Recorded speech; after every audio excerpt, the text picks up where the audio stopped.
नमस्कार, मैं ऋषभ शर्मा और आप देख रहे हैं आचरण न्यूज। आइए जानते हैं आज की कुछ बड़ी खबरें। दिसंबर 2028 तक मिलता रहेगा मुफ्त अनाज। केमिस्ट्री का नोबेल 2 अमेरिका और 1 ब्रिटिश साइंटिस्ट को। हरियाणा में तीनों निर्दलीय विधायक बीजेपी के साथ। चुनाव आयोग को कटघरे में खड़े करने वाले कांग्रेसियों का आयोग ने दिया जवाब। आम आदमी पार्टी ने दिल्ली विधानसभा चुनाव के लिए किया अपना बड़ा ऐलान। आइए जानते हैं इन सभी खबरों को विस्तार से। मोदी कैबिनेट ने दी मंजूरी, दिसंबर 2028 तक मिलता रहेगा मुफ्त अनाज। बुधवार को केंद्रीय मंत्रिमंडल की बैठक हुई है। बैठक में केंद्र सरकार ने प्रधानमंत्री गरीब कल्याण योजना को दिसंबर 2028 तक के लिए बढ़ा दिया है। कैबिनेट की बैठक की जानकारी देते हुए केंद्रीय मंत्री अश्विनी वैष्णव ने बताया कि पीएम मोदी ने गरीब कल्याण अन्न योजना और अन्य कल्याणकारी योजनाओं की तरह मिड डे मील, मुफ्त राशन योजना, पीएम पोषण योजना, आईसीडीए, आकांक्षी की सभी योजनाओं के तहत फोर्टिफाइड चावल की आपूर्ति को जुलाई 2024 से दिसंबर 2028 तक जारी रखने की मंजूरी दी है। केंद्रीय मंत्री अश्विनी वैष्णव ने घोषणा की है कि इसका पूरा खर्च 17,082 करोड़ रुपए आएगा, जो केंद्र सरकार खर्च करेगी। इसके अलावा केंद्रीय कैबिनेट ने राजस्थान और पंजाब के सीमावर्ती इलाके में सड़कों को भी मंजूरी दी है। केंद्रीय मंत्री के अनुसार इन क्षेत्रों में 2,280 किमी सड़कों का निर्माण किया जाएगा, जिसके लिए 4,406 करोड़ रुपए का खर्च किया जाएगा। इसके अलावा केंद्रीय मंत्रिमंडल ने गुजरात के लोथल में राष्ट्रीय समुद्री विरासत परिसर NMSC के विकास को मंजूरी दे दी है। यह परियोजना 2 चरणों में पूरी की जाएगी। केंद्रीय मंत्री ने बताया कि इसका उद्देश्य समृद्ध और विविध समुद्री विरासत को प्रदर्शित करना और दुनिया का सबसे बड़ा समुद्री विरासत परिसर बनाना है।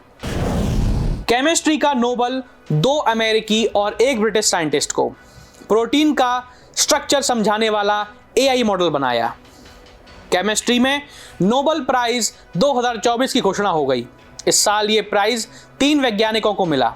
इनमें अमेरिका वैज्ञानिक डेविड बेकर, जॉन जंपर और ब्रिटिश वैज्ञानिक के डेविस हासाविद शामिल हैं।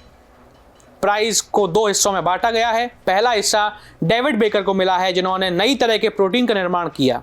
वहीं प्राइज का दूसरा हिस्सा डेमिस और जॉन जंपर को मिला है, जिन्होंने एक ऐसा AI मॉडल बनाया जिससे कॉम्प्लेक्स प्रोटीन के स्ट्रक्चर को समझने में मदद की जा सके। इससे 50 साल पुरानी समस्या का हल निकाला जा सका। प्रोटीन डिजाइन एक तकनीक है जिसमें प्रोटीन की संरचना में बदलाव कर नए गुण वाले प्रोटीन तैयार किए जाते हैं। इससे दवा और वैक्सीन बनाने में मदद मिलती है। नोबेल प्राइज 2024 की विजेताओं की घोषणा सोमवार 7 अक्टूबर से शुरू हुई। पहले दिन मेडिसिन के क्षेत्र में विक्टर एम्ब्रोस और गैरी डुक्विन को नोबेल प्राइज दिया गया। उन्हें यह प्राइज माइक्रो RNA की खोज के लिए दिया गया था। इसके बाद मंगलवार को फिजिक्स के नोबेल प्राइज की घोषणा हुई। ये प्राइज AI के गॉडफादर कहे जाने वाले जेफरी E. हिंटन और अमेरिकी वैज्ञानिक जॉन J. होपफील्ड को दिया गया। उन्हें मशीन लर्निंग से जुड़ी नई तकनीक के विकास के लिए ये सम्मान दिया गया है, जो आर्टिफिशियल न्यूरॉन्स पर आधारित है। हरियाणा में तीनों निर्दलीय विधायक बीजेपी के साथ। बीजेपी के पास अब 51 विधायक हैं। हरियाणा में बीजेपी अपने बलबूते पर सरकार बनाने जा रही है। बहुमत में आई बीजेपी के सरकार बनाने से पहले ही सियासी खेल शुरू हो गया। यहां चुनाव जीते तीनों निर्दलीय विधायकों ने बीजेपी को अपना समर्थन दे दिया है। पहले गन्नौर से देवेंद्र कादियान और बहादुरगढ़ से राजेश जून और फिर हिसार से सावित्री जिंदल इसके लिए दिल्ली पहुंची, जहां उनकी हरियाणा चुनाव प्रभारी धर्मेंद्र प्रधान, सह प्रभारी विप्लव देव और प्रदेश अध्यक्ष मोहन बड़ौली से मुलाकात हुई। इनके समर्थन के बाद अब प्रदेश में बीजेपी के पास सरकार बनाने के लिए विधायकों की संख्या 51 हो जाएगी। भाजपा ने 48 सीटों पर चुनाव जीता है। कादियान और सावित्री जिंदल ने टिकट न मिलने पर बीजेपी से बगावत की थी। वहीं राजेश जून ने कांग्रेस से टिकट न मिलने के बाद निर्दलीय चुनाव लड़ा था। सावित्री जिंदल देश की सबसे अमीर महिला हैं। उनके बेटे नवीन जिंदल कुरुक्षेत्र से बीजेपी के सांसद हैं। हालांकि चुनाव प्रचार से दूरी रखने के बाद मां की जीत पर वह विजयी जुलूस में साथ नजर आए थे। कादियान ने पहले ही बीजेपी को अपना समर्थन देने का ऐलान कर दिया था।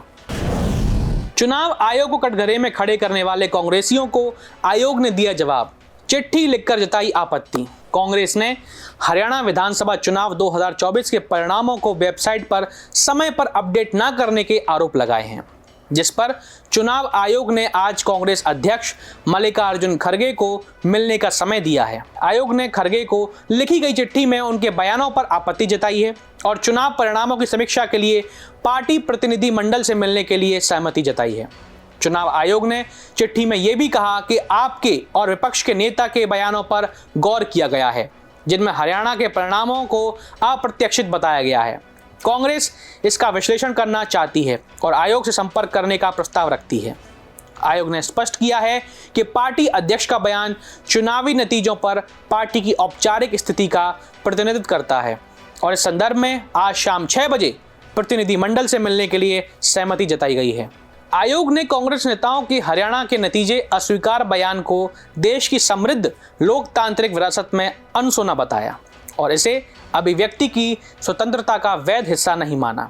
खड़गे को लिखी गई चिट्ठी में चुनाव आयोग ने कहा कि ऐसी टिप्पणियां अलोकतांत्रिक तरीके से लोगों की इच्छाओं को अस्वीकार करने के समान हैं। आयोग ने उल्लेख किया है कि उसे कांग्रेस के 12 सदस्यीय प्रतिनिधि मंडल की बैठक के लिए अनुरोध मिला है, जिसमें वे लोग भी शामिल हैं जिन्होंने नतीजे को अस्वीकार बताया था। आम आदमी पार्टी ने दिल्ली विधानसभा चुनाव के लिए किया बड़ा ऐलान, कांग्रेस को दिया एकदम झटका। हरियाणा और जम्मू कश्मीर विधानसभा चुनाव के परिणाम मंगलवार को घोषित हो चुके हैं। हरियाणा में कांग्रेस को हार का सामना करना पड़ा है, जबकि जम्मू कश्मीर में भी उसका प्रदर्शन अच्छा नहीं रहा। कांग्रेस की इस हार के बाद INDI अलायंस के दलों ने पार्टी पर निशाना साधा है। आम आदमी पार्टी ने भी कांग्रेस को झटका देते हुए कहा है कि वह दिल्ली विधानसभा चुनाव अकेली लड़ेगी। आम आदमी पार्टी की प्रवक्ता प्रियंका कक्कड़ ने कहा कि उनकी पार्टी दिल्ली में पिछले 10 सालों में की गए कार्यों के आधार पर चुनाव लड़ेगी। उन्होंने कांग्रेस को अति आत्मविश्वासी बताया और कहा कि एक और कांग्रेस है जो खुद पर बहुत भरोसा करती है और दूसरी ओर बीजेपी जो अहंकारी है।